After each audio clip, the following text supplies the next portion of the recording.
অতীতের ধ্বংসাবশেষে ইতিহাসের গান গায় গৌর।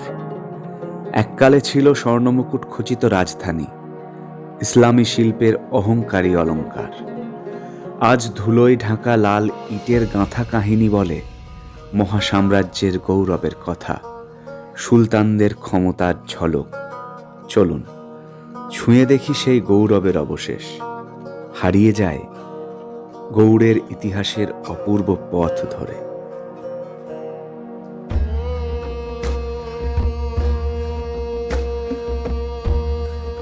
প্রথমেই আমরা চলে গিয়েছিলাম গৌড়ের কদম রসুল মসজিদে। গৌড়ের কদম রসুল মসজিদটি ইতিহাসের পাতায় লেখা এক মনোমুগ্ধকর অধ্যায়। 1530 সালে সুলতান নাসিরউদ্দিন নুসরত শাহ এই মসজিদটি নির্মাণ করেন। মসজিদের নাম কদম রসুল, অর্থাৎ নবীর পদচিহ্ন। এর মাধ্যমে বোঝানো হয় যে এখানে নবী মুহাম্মদ সাল্লাল্লাহু ওয়াসাল্লামের পদচিহ্ন সম্বলিত একটি পাথরের নিদর্শন রয়েছে। এ কাহিনী কিভাবে এই পদচিহ্ন সৃষ্টি হয়েছে তা নিয়ে অনেক মুসলমানেরই গভীর বিশ্বাস রয়েছে। তবে ঐতিহাসিকভাবে এই কদম রসুল বিশ্বাসের ইসলামের কিছু রক্ষণশীল গোষ্ঠীর দ্বারা বিতর্কিত হয়েছে।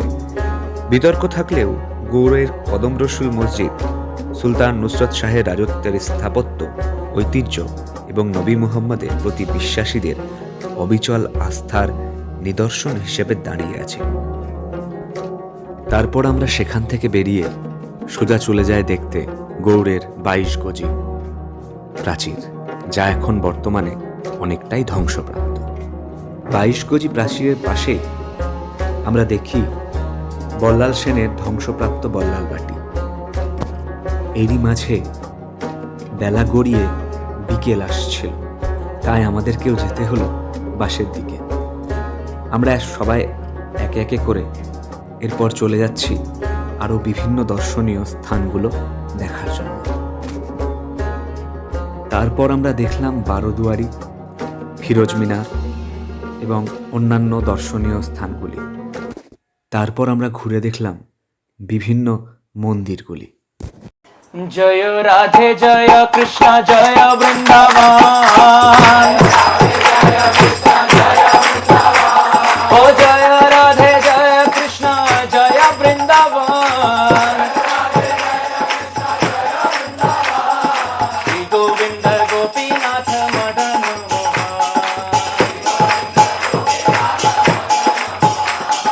শ্যাম কুণ্ড রাধা কুণ্ড গিরি গোবর্ধন।